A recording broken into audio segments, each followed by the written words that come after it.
অনেক কিছু পরিবর্তন দিতে হবে। প্রথম সারির পত্রিকাগুলো এই বিষয়গুলো আপনাকে দেখবেন। ধন্যবাদ। আমরা যেটা বলতে চাই বা যে অবস্থাটা আমরা দেখলাম সেটা হচ্ছে যে সংবাদ মাধ্যমের জন্য একটা ন্যূনতম বেতনের গ্যারান্টি অন্তত থাকে, সেই ব্যবস্থাটা করা দরকার এবং সেটা জাতীয় ভিত্তিতে সবাই যেতে পারে। আপনারা ঢাকা এবং ঢাকার বাইরে স্থানীয় পর্যায়ে যারা সাংবাদিকতা করেন তাদের বৈষম্যের কথা বলেছেন, যেখানে বেতনের এবং বিভিন্ন ভাতা ও সুযোগ সুবিধার একটা বড় ধরনের বৈষম্য আছে। এটা এই অবস্থাটার কারণেই একটা সবার জন্য ন্যূনতম বেতন কাঠামো একটা তৈরি করার প্রশ্ন আছে। আমরা সেই কথাটা বলবো যে এটা প্রয়োজন রয়েছে। এখন সেই বেতনের ন্যূনতম বেতন কত হওয়া উচিত জাতীয় ভিত্তিতে, আর ঢাকা সাংবাদিকদের জন্য আলাদা, যেহেতু ঢাকায় জীবনযাত্রার মান অনেক খরচ অনেক বেশি, ব্যয় অনেক বেশি, সেই কারণে তাদের জন্য আলাদা আর কি ব্যবস্থা করা যায় সেগুলো যাতে অর্থনীতিবিদরা ঠিক করে দেন, সেরকম একটা সুপারিশ আমরা নিশ্চয়ই করতে পারি। আমরা সেটা বলতেই পারি এবং সেটা বলার কথা আমাদের চিন্তায় আছে, আমাদের বিবেচনায় আছে। একই সাথে প্রশ্ন হচ্ছে যে সাংবাদিকদের বেতন ভাতা তখনই দিবে একটা প্রতিষ্ঠান যখন সেই প্রতিষ্ঠান লাভজনকভাবে চলবে বা টেকসই তার ব্যবসায়িক একটা ব্যবস্থা তারা গড়ে তুলতে পেরেছে, তারা যা আয় করে সে আয় দিয়ে সেই প্রতিষ্ঠানের খরচ মেটানো সম্ভব এবং তাহলে সেই প্রতিষ্ঠানটা টিকে থাকতে পারে। তা না হলে যেটা হয়, টেকসই ব্যবসার ব্যবস্থা না থাকলে ওই প্রতিষ্ঠান যেটা করে সেই প্রতিষ্ঠান অন্যের উপর নির্ভরশীল হয়ে পড়ে, অন্যের সাহায্যে। সেটা কখনো সরকার, কখনো বেসরকারি বিজ্ঞাপনদাতা অথবা মালিক পক্ষের অন্যান্য ব্যবসা থেকে আনা সাবসিডি। এখন সরকারের উপর যখন নির্ভরশীল হয়ে পড়ে তখন সরকারের বিজ্ঞাপন এর উপর নির্ভরশীলতার কারণে সরকারের প্রতি খুব নমনীয় থাকে, সরকারের খুব দয়া দাক্ষিণ্যের জন্য মুখাপেক্ষী হয়ে থাকে এবং তখন সেই আপত্তিগুলো টিকে আছে বাড়তি আয় লাভ করে সেই পত্রপত্রিকার অত্যাচার থেকে আপনারা রেহাই পাবেন। এখন এই পত্রপত্রিকাগুলো কিন্তু বা এই ধরনের প্রতিষ্ঠানগুলো কিন্তু অনেক ক্ষেত্রেই নিয়োগপত্রের নিয়ম নীতি মানে না, শ্রম আইন মানে না। দেশে যে শ্রম আইন আছে, কার্যকর শ্রম আইন, সেই শ্রম আইনে আপনার মজুরি, আপনার প্রাপ্য সময় মতো দিয়ে দেওয়ার একটা বাধ্যবাধকতা আছে। আপনাকে চাকরির নিয়োগপত্র দেওয়ার বাধ্যবাধকতা আছে। আপনাকে চাকরিচ্যুত করতে হলে কারণ দর্শায় একটা আত্মপক্ষ সমর্থনের সুযোগ দেওয়ার বাধ্যবাধকতা আছে। আপনাকে চাকরিচ্যুতির জন্য 3 মাসের নোটিশ দেওয়ার একটা বাধ্যবাধকতা আছে। সেই 3 মাসের বেতন দিয়ে দেওয়ার, বেতন ভাতা দিয়ে দেওয়ার বাধ্যবাধকতা আছে। এগুলোর কোনো কিছুই মানে না এই সমস্ত প্রতিষ্ঠান। সেগুলো শ্রম আইন সরকারিভাবে যদি প্রয়োগ করার জন্য, বাস্তবায়নের জন্য উদ্যোগ নেওয়া হতো, তাহলে এই সমস্যার অনেকটাই সমাধান হতো। এই যে আইন এবং নীতিমালার বাস্তবায়নের ক্ষেত্রে যে ব্যত্যয়গুলো ঘটে, এই ব্যত্যয়গুলো ঘটে রাজনৈতিক কারণে ঘটে। কারণ সরকারের ক্ষমতাধর লোকজন তারাই প্রভাব খাটিয়ে সরকারকে এই সমস্ত বিষয়ে নজর দিতে পারে না। সরকারের বিভিন্ন বিভাগের দপ্তরের যারা পরিদর্শক বা যাদের দায়িত্ব আছে সেই সমস্ত কর্মকর্তাদের তাদেরকে সহযোগিতা করেন না বা তাদেরকে তাদের দায়িত্ব পালনে বাধা দেন, অন্যভাবে ম্যানেজ করে ফেলেন তাদেরকে। এই ম্যানেজ করার সংস্কৃতিটা এটা রাজনৈতিক ক্ষমতার কারণেই হয়, আর একটা হয় আর্থিক দুর্নীতির কারণে। এই দুইয়ের মাধ্যমে হয়। এগুলো বন্ধ করার,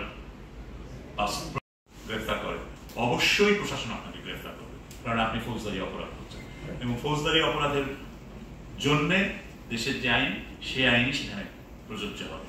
সেখানে সাংবাদিক পরিচয় ওটা অপব্যবহার। ওই দেশে হাজার হাজার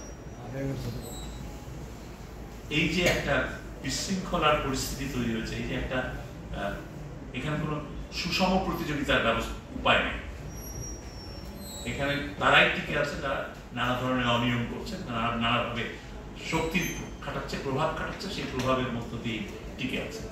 এখানে একটা শৃঙ্খলা আনা প্রয়োজন রয়েছে, একটা জরুরি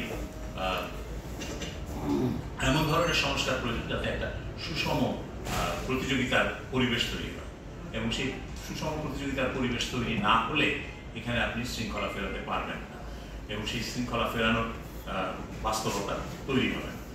আবার একই সাথে বাজারে যে সুষ্ঠু প্রতিযোগিতার পরিবেশ নেই সেটার আরো একটা প্রমাণ হচ্ছে, ধরেন একই হাউস থেকে একাধিক বাংলা দৈনিক পত্রিকা বেরোয়, একই হাউস থেকে একাধিক বাংলা ইংরেজি মিলিয়ে পত্রিকা বেরোয়, একই হাউস থেকে একাধিক টেলিভিশন চ্যানেল রয়েছে এবং তারা একই খবর প্রচার করছে। এখানে তো কোনো ভিন্নতা নেই, এখানে বৈচিত্র্য নেই। তারা একাধিক প্রতিষ্ঠানের মালিক, কিন্তু ওই একই বক্তব্য প্রচার হচ্ছে, একই প্রতিষ্ঠানগুলোর মধ্য দিয়ে। ফলে এখানে সুষ্ঠু কোনো প্রতিযোগিতা নেই এবং এখানে মিডিয়ার যে ক্ষমতা, সেই ক্ষমতাকে কুক্ষিগত করার, কেন্দ্রীভূত করার একটা চেষ্টা আছে, অপপ্রয়াস। এবং সেটা কারণটা কি? কারণটা হচ্ছে ব্যবসায়িক স্বার্থ, গোষ্ঠীগত স্বার্থ, অথবা রাজনৈতিক স্বার্থ। রাজনৈতিক আকাঙ্ক্ষা আছে, আমি ভবিষ্যতে এমপি হতে চাই, অথবা আমার টেলিভিশনও লাগবে, আমার খবরের কাগজ লাগবে, আমার রেডিও লাগবে, আমার অনলাইনও লাগবে। এভাবেই কিন্তু এই কুক্ষিগত করার, মিডিয়ার পাওয়ারকে কুক্ষিগত করার একটা চেষ্টা আছে। এই ধরনের পরিস্থিতিতে স্বাভাবিক প্রতিদ্বন্দ্বিতা, স্বাভাবিক প্রতিযোগিতা নেই এবং ফলে যেটা হয়, পাঠক, দর্শক, শ্রোতা তারা বঞ্চিত হন, তারা ভিন্ন মতগুলো পান না, তারা বহুমত পান না, তারা কাগজে একটাই মত পান, তারা কাগজে একই খবর পান, কিন্তু এই খবরের যে অন্য দিকটাও আছে সেই দিকটা তাদের সামনে উঠে আসে। এই পরিস্থিতি থেকে আমাদের বেরিয়ে আসতে হবে। আবার আপনারা সাংবাদিকদের সুরক্ষার কথা বলেছেন। সাংবাদিকদের সুরক্ষার ক্ষেত্রে আমরা দেখেছি যে ঢাকার বাইরে যারা আপনারা কাজ করেন, আপনাদের জন্য সবচাইতে ঝুঁকিটা বেশি, শারীরিক ঝুঁকি বেশি, আর্থিক বঞ্চনা বেশি, আবার ভবিষ্যৎটা অনিশ্চয়তাপূর্ণ। আপনারাই বলেছেন আপনাদের পেনশনের কোনো ব্যবস্থা নেই, আপনাদের বাড়ির জন্য আলাদা জমির ব্যবস্থা হয় না, কিছু হয় না। এই যে অবস্থা এবং এই যে শারীরিক ঝুঁকি, প্রতিনিয়ত আপনাদেরকে এইটার মুখোমুখি হতে হয়, কারণ আপনারা সব বিটের কাজ করেন, এখানে আলাদা বিটের কি বলে ডিভিশন। আপনার জন্য ক্রাইম যে আপনি শুধু ক্রাইম করছেন তা না, ক্রাইমের অপরাধের খবর কভার করছেন তা না, আপনি একসাথে রাজনীতির খবর কভার করছেন, আপনি একসাথে সাংস্কৃতিক অনুষ্ঠানের খবর কভার করছেন, খেলাধুলার খবর কভার করছেন, সবকিছুই আপনাকে করতে হচ্ছে। এই যে সীমিত পরিসরে আপনি বলেছেন, আপনারাই বলেছেন যে খবর দিতে গেলে দেখা যায় যে প্রতিবেশীর সাথে বিদ্বেষ তৈরি হচ্ছে এবং ব্যক্তিগত ঝুঁকি তৈরি হচ্ছে, পরিবারের জন্য ঝুঁকি তৈরি হচ্ছে। এই সমস্ত ক্ষেত্রে একটা সুরক্ষার প্রয়োজন রয়েছে, জরুরি প্রয়োজন রয়েছে। এবং সেই সুরক্ষা কি হতে পারে? আর্থিক সুরক্ষার জন্য আপনারা বীমার কথা বলেছেন, ইন্স্যুরেন্স দরকার। আবার আইনগত সুরক্ষার প্রশ্ন আছে। আইনগত সুরক্ষার জন্য আমরা প্রস্তাব করতে চাই, এবং যেটা অনেক দেশেই আছে, যে আপনি পেশাগত কাজের জন্য আপনাকে কোনোভাবে হয়রানি করা যাবে না, আপনাকে ভীতি প্রদর্শন করা